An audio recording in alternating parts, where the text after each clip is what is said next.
جمال الوجود بذكر الإله وتصفو الحياة بنور هدى.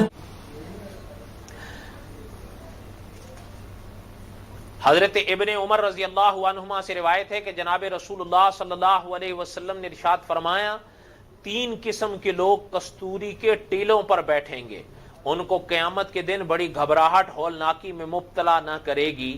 نمبر 1، وہ شخص جس نے کسی قوم کی امامت کی اور وہ اس سے راضی تھے.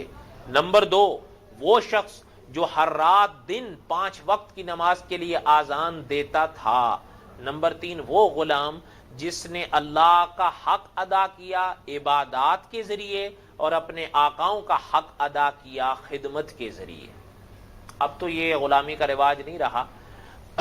حضرت ابو ہریرہ رضی اللہ تعالیٰ عنہ سے روایت ہے کہ جناب رسول اللہ صلی اللہ علیہ وسلم نے ارشاد فرمایا، 3 قسم کے حضرات قیامت کے دن سیاہ کستوری کے ٹیلوں پر ہوں گے، ان کو بڑی گھبراہٹ خوف زدہ نہ کرے گی، نہ ہی ان کا حساب ہوگا.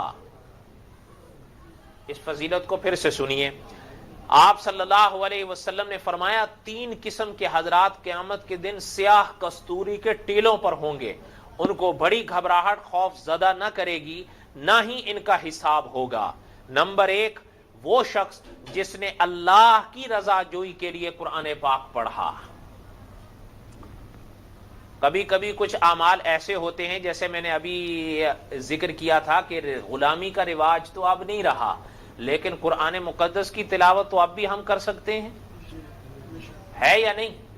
تو اس کے لیے یہ ذہن میں رکھیں یہ فضیلت کہ آپ صلی اللہ علیہ وسلم نے فرمایا، 3 قسم کے لوگ ایسے ہوں گے جو قیامت کے روز کستوری کے ٹیلوں پر، اور وہ حضور صلی اللہ علیہ وسلم نے ان ٹیلوں کی رنگت بھی بیان فرمائی کہ وہ کیا رنگ ہوگا؟ سیاہ ہوگا. اور فرمایا کہ ان کا حساب بھی نہ ہوگا. ان میں پہلا کون ہے؟ جو اللہ کی رضا جوئی کے لیے کیا کرتا ہے؟ قرآن پاک پڑھتا ہے. نمبر 2، وہ شخص جس نے ہر دن رات 5 نمازوں کے لیے ایک عرصے تک اللہ کی رضا اور اس کی نعمتوں کے لیے آذان کہی.